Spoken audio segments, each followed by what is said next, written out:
नमस्कार मित्रों। आज हम सुनेंगे मुंशी प्रेमचंद्र की कालजयी रचना कफन। कफन का प्रकाशन 1936 में पहली बार हुआ। कहानी शुरू करने से पहले मैं इसकी एक छोटी सी भूमिका बताना चाहूँगी। कफन कहानी है घीसू और माधव की। घीसू बाप है और माधव बेटा। कहानी की शुरुआत होती है बुधिया के प्रसव पीड़ा से। बुधिया जो कि माधव की पत्नी और घीसू की बहू है। और मेरा यह पूरा विश्वास है कि कहानी समाप्त होते होते आपका दिल जीत लेगी। तो चलिए शुरू करते हैं कफन। झोपड़े के द्वार पर घीसू और उसका बेटा माधव दोनों एक बुझे हुए अलाव के सामने चुपचाप बैठे थे।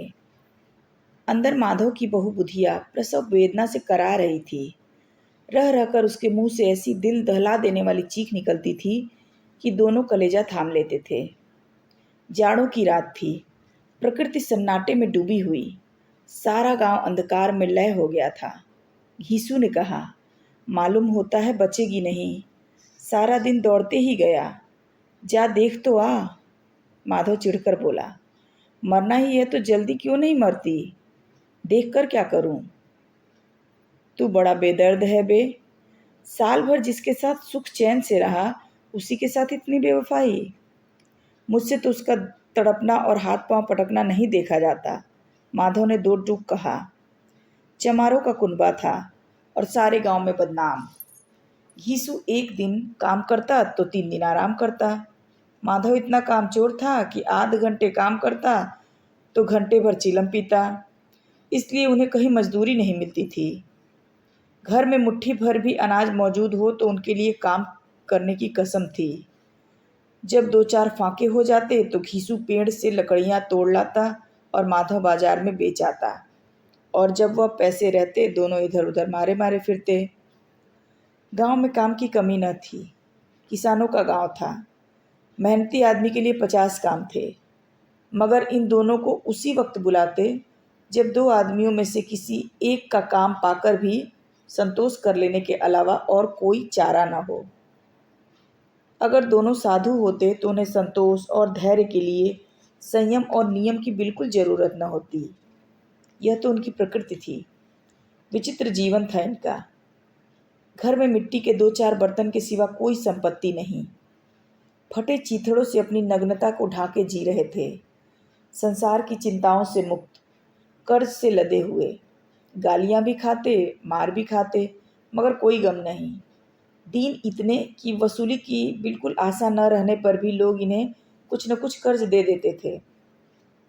मटर आलू की फसल में दूसरों के खेतों से मटर या आलू उखाड़ लाते और भून भान कर खा लेते, या 10-5 ऊख उखाड़ लाते और रात को चूसते। घीसू ने इसी प्रकार से 60 साल की उम्र काट दी और माधव भी सपूत बेटे की तरह बाप के ही पद चिन्हों पर चल रहा था, बल्कि उसका नाम और भी उजागर कर रहा था। इस वक्त भी दोनों अलाव के सामने बैठकर आलू भून रहे थे, जो कि किसी के खेत से खोद कर लाए थे। घीसू की स्त्री का तो बहुत दिन हुए देहांत हो गया था। माधव का ब्याह पिछले साल हुआ था। जब से यह औरत आई थी, उसने इस खानदान में व्यवस्था की नींव डाली थी और इन दोनों बेगैरतों का दोजख भरती रहती थी। जब से वह आई, ये दोनों और भी आराम तलब हो गए थे, बल्कि कुछ अकड़ने भी लगे थे। कोई कार्य करने को बुलाता तो दुगनी मजदूरी मांगते। वही औरत आज प्रसव वेदना से मर रही थी और ये दोनों शायद इसी इंतजार में थी कि वह मर जाए तो आराम से सोएं। यीशु ने आलू छीलते हुए कहा, जाकर देख तो क्या दशा है उसकी। चुड़ैल का फिसाद होगा और क्या। यहाँ तो ओझा भी 1 रुपया मांगता है। माधव को भय था कि वह कोठरी में गया तो घीसू उसके आलू का एक बड़ा भाग साफ कर देगा। बोला, मुझे वहाँ जाते डर लगता है। डर किस बात का? मैं तो यहाँ हूँ ही। तो तुम ही जाकर देखो ना। मेरी औरत जब मरी थी तो मैं 3 दिन तक उसके पास से हिला नहीं। और फिर बहू मुझसे लजाएगी कि नहीं? जिसका कभी मुंह नहीं देखा, आज उसका उघड़ा हुआ बदन देखूं? उसे तन की सुध भी तो ना होगी। मुझे देख लेगी तो खुलकर हाथ पांव भी न पटक सकेगी। घीसू ने कहा, मैं सोचता हूँ कोई बाल बच्चा हुआ तो क्या होगा। सोठ गुड़ तेल कुछ भी तो नहीं है घर में। सब कुछ आ जाएगा, भगवान दे तो। जो लोग अभी एक पैसा नहीं दे रहे वे कल बुलाकर रुपए देंगे। मेरे 9 लड़के हुए, घर में कभी कुछ न था, मगर भगवान ने किसी न किसी तरह से बेड़ा पार लगा ही दिया। जिस समाज में रात दिन मेहनत करने वालों की हालत उनकी हालत से अच्छी न थी, और किसानों के मुकाबले वे लोग जो किसानों की दुर्बलताओं से लाभ उठाना जानते थे कहीं ज़्यादा संपन्न थे, वहाँ इस तरह की मनोवृत्ति का पैदा हो जाना कोई अचरज की बात नहीं थी। हम तो कहेंगे घीसू किसानों में कहीं ज़्यादा विचारवान था, और किसानों के विचार शून्य समूह में शामिल होने के बदले बैठकबाजों की कुत्सित मंडली में जाकर बैठता था। उसमें यह शक्ति न थी कि बैठकबाजों के नियम और नीति का पालन करता। इसलिए जहाँ उसकी मंडली के लोग गांव के सरगना और मुखिया बने हुए थे, उस पर सारा गांव उंगली उठाता था। फिर भी उसे यह तस्कीन तो थी कि अगर वह फटे हाल है तो कम से कम उसे किसानों की जी तोड़ मेहनत तो नहीं करनी पड़ती, और उसकी सरलता और निरीहता से दूसरे लोग बेजा फायदा तो नहीं उठाते। दोनों आलू निकाल निकाल कर खाने लगे। कल से कुछ नहीं खाया था। इतना सब्र न था कि उन्हें ठंडा हो जाने दें। एक बार दोनों की ज़बानें जल गई। छिल जाने पर आलू का बाहरी हिस्सा बहुत ज़्यादा गर्म मालूम होता, लेकिन दांतों के तले पड़ते ही अंदर का हिस्सा जबान, हलक और तालू जला देता था, और उस अंगारे को मुंह में रखने से ज़्यादा खैरियत इसी बात में थी कि वह अंदर पहुंच जाए। वहाँ उसे ठंडा करने के लिए काफ़ी सामान था, इसलिए दोनों जल्दी जल्दी निगल रहे थे। हालांकि इस कोशिश में उनकी आंखों से आंसू निकल जाते। घीसू को उस वक्त ठाकुर की बारात याद आई, जिसमें 20 साल पहले वह गया था। उस दावत में उसे जो तृप्ति मिली थी वह उसके जीवन में एक याद रखने लायक बात थी, और आज भी उसकी याद ताज़ा थी। बोला, वह भोज नहीं भूलता। तब से फिर उस तरह का और भर पेट खाना नहीं मिला। लड़की वालों ने सबको पेट भर पूड़ियाँ खिलाई थीं। सबको, छोटे बड़े सब ने पूड़ियाँ खाई, और असली घी की। चटनी, रायता, 3 तरह के सूखे साग, एक रसेदार तरकारी, दही, मिठाई। अब क्या क्या बताऊं कि उस भोज में क्या स्वाद मिला। कोई रोक टोक नहीं थी कि चाहो मांगो, जितना चाहो खाओ। लोगों ने ऐसा खाया कि किसी से पानी न पिया गया, मगर परोसने वाले थे कि पत्तल में गरम गरम गोल गोल सुवासित कचौड़ियाँ डाल देते थे। मना करते थे कि नहीं चाहिए, पत्तल पर हाथ से रोकते, मगर वह थे कि दिल खोल के दिए जाते थे। और जब सबने मुंह धो लिया तो पान इलायची भी मिली, मगर मुझे पान की कहाँ सुध थी, खड़ा न हुआ जाता था। चटपट अपने कंबल पर जाकर लेट गया। ऐसा दिल दरियाव था वह ठाकुर माधव। इन पदार्थों का मन ही मन में मजा लेते हुए कहा, अब हमें कोई ऐसा भोज नहीं खिलाता। अब कोई क्या खिलाएगा, वह जमाना दूसरा था। अब तो सबको किफ़ायत सूझती है। शादी ब्याह में मत खर्च करो, क्रियाक्रम में मत खर्च करो। पूछो गरीबों का माल बटोर बटोर कर कहाँ रखोगे। बटोरने में तो कमी नहीं, हाँ खर्च में किफ़ायत सूझती है। तुमने 20 एक पुड़िया खाई होंगी, 20 से ज़्यादा खाई थी। मैं 50 खा जाता, 50 से कम मैंने भी न खाई होंगी। अच्छा पट्ठा था, तू तो मेरा आधा भी नहीं है। आलू खाकर दोनों ने पानी पिया, और वहीं अलाव के सामने अपनी धोतियाँ ओढ़कर पाँव पेट में डाले सो रहे, जैसे 2 बड़े बड़े अजगर कुंडलियाँ मारे पड़े हों, और बुधिया अभी तक करा रही थी। सवेरे माधव ने कोठरी में जाकर देखा, उसकी स्त्री ठंडी हो गई थी। उसके मुंह पर मक्खियाँ भिनक रही थीं, पथराई हुई आंखें ऊपर टंगी हुई थी, सारी देह धूल से लथपथ हो रही थी। उसके पेट में बच्चा मर गया था।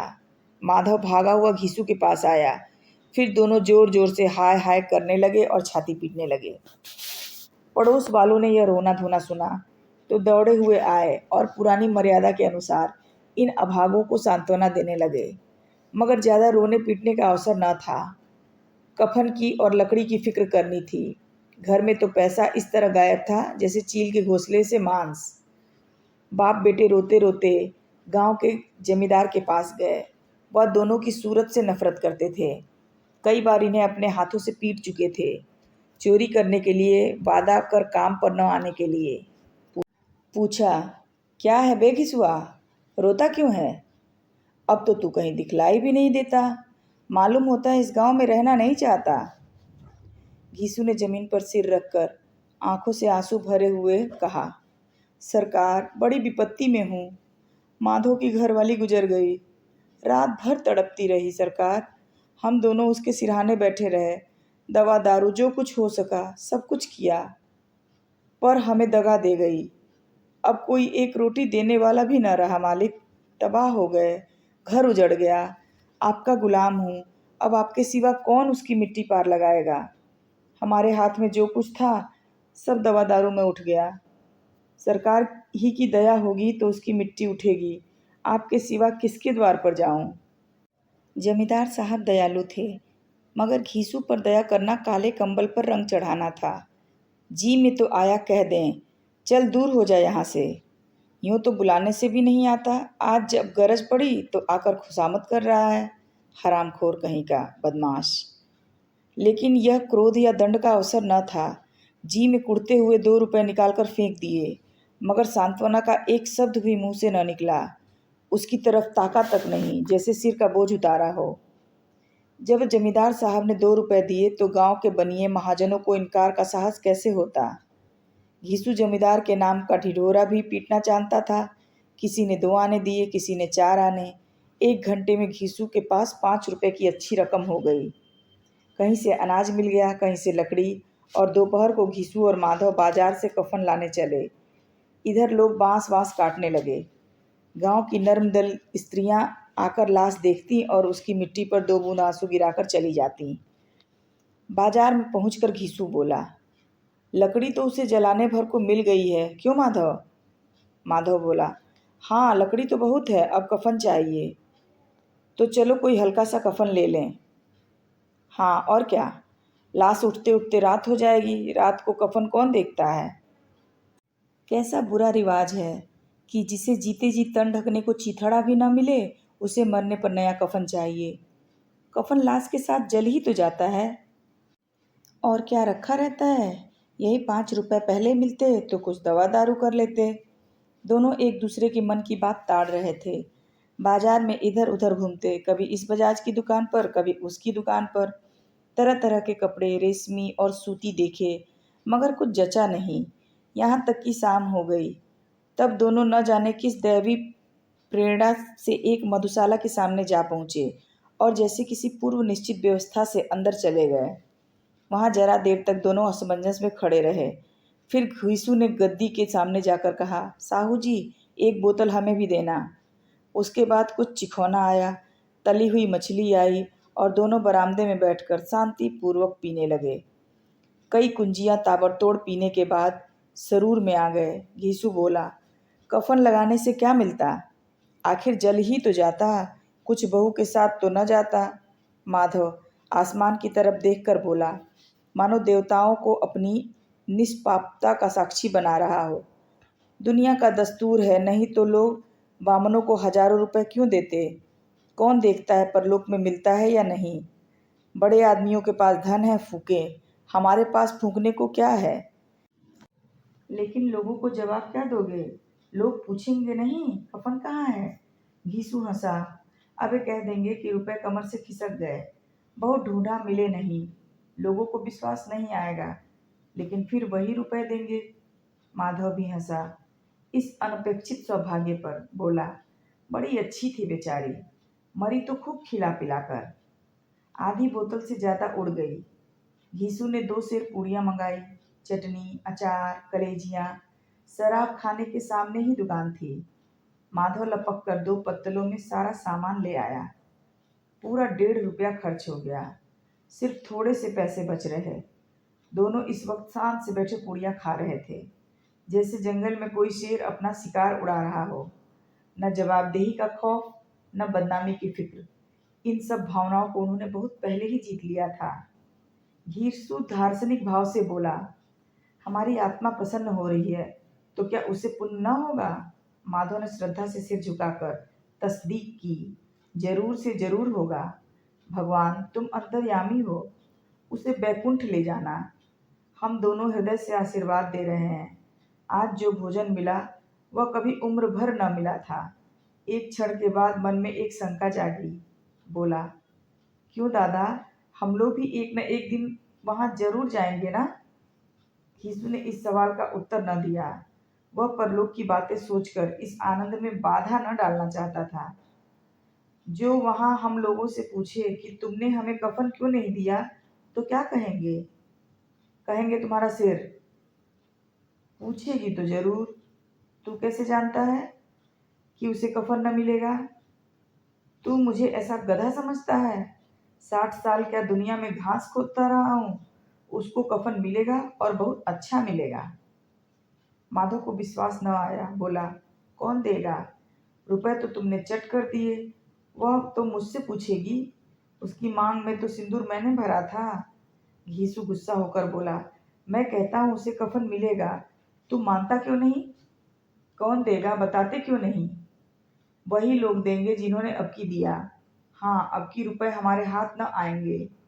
ज्यों ज्यों अंधेरा बढ़ता था और सितारों की चमक तेज होती थी, मधुशाला की रौनक भी बढ़ती जाती थी। कोई गाता था, कोई डींगे मारता था, कोई अपने संगी के गले लिपटा जाता था, कोई अपने दोस्त के मुंह में कुल्हड़ लगाए देता था। वहाँ के वातावरण में सरूर था, हवा में नशा। कितने तो यहाँ आकर एक चिल्लू में मस्त हो जाते थे। शराब से ज़्यादा यहाँ की हवा उन पर नशा करती थी। जीवन की बाधाएं यहाँ खींच लाती थी और कुछ देर के लिए यह भूल जाते थे कि वे जीते हैं कि मरते हैं, या न जीते हैं न मरते हैं। और ये दोनों बाप बेटे अब भी मज़े ले लेकर चुस्कियां ले रहे थे। सबकी निगाहें इनकी ओर जमी हुई थीं। दोनों कितने भाग्य के बली हैं। पूरी बोतल बीच में है। भरपेट खाकर माधव ने बची हुई पूड़ियों का पत्तल उठाकर एक भिखारी को दे दिया, जो खड़ा इनकी ओर भूखी आंखों से देख रहा था और देने के गौरव, आनंद और उल्लास का अपने जीवन में पहली बार अनुभव किया था। यीशु ने कहा, ले जा, खूब खा, आशीर्वाद दे। बीबी की कमाई है, वह तो मर गई मगर तेरा आशीर्वाद उसे जरूर पहुंचेगा। रोए रोए से आशीर्वाद दो, बड़ी गाढ़ी कमाई के पैसे हैं। माधव ने फिर आसमान की तरफ देखकर कहा, वह बैकुंठ में जाएगी दादा, बैकुंठ की रानी बनेगी। यीशु खड़ा हो गया और जैसे उल्लास की लहरों में दौड़ता हुआ बोला, हाँ बेटा, बैकुंठ में जाएगी। किसी को सताया नहीं, किसी को दबाया नहीं, मरते मरते हमारी जिंदगी की सबसे बड़ी लालसा पूरी कर गई।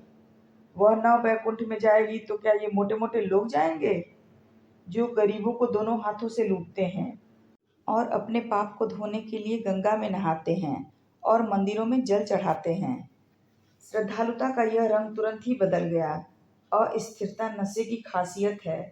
दुख और निराशा का दौरा हुआ। माधव बोला, मगर दादा, बेचारी ने जिंदगी में बड़ा दुख भोगा, कितना दुख झेल कर मरी। वह आंखों पर हाथ रखकर रोने लगा, चीखे मार मार कर रोने लगा। यीशु ने समझाया, क्यों रोता है बेटा? खुश हो कि वह माया जाल से मुक्त हो गई, जंजाल से छूट गई। बड़ी भाग्यवान थी जो इतनी जल्दी माया मोह के बंधन तोड़ दिए। और दोनों खड़े होकर गाने लगे, ठगिनी क्यों नैना झमकावे ठगिनी। पियक्कड़ों की आंखें इनकी ओर लगी हुई थी और वे दोनों अपने दिल में मस्त गाए जा रहे थे। फिर दोनों नाचने लगे, उछले भी, कूदे भी, गिरे भी, मटके भी, भाव भी बनाए, अभिनय भी किया और आखिर नशे से मदमस्त होकर वहीं गिर पड़े। अगर आपको मेरी यह कहानी अच्छी लगी हो तो चैनल को सब्सक्राइब करें, वीडियो को लाइक और शेयर जरूर करें। तब तक के लिए जय हिंद, जय भारत।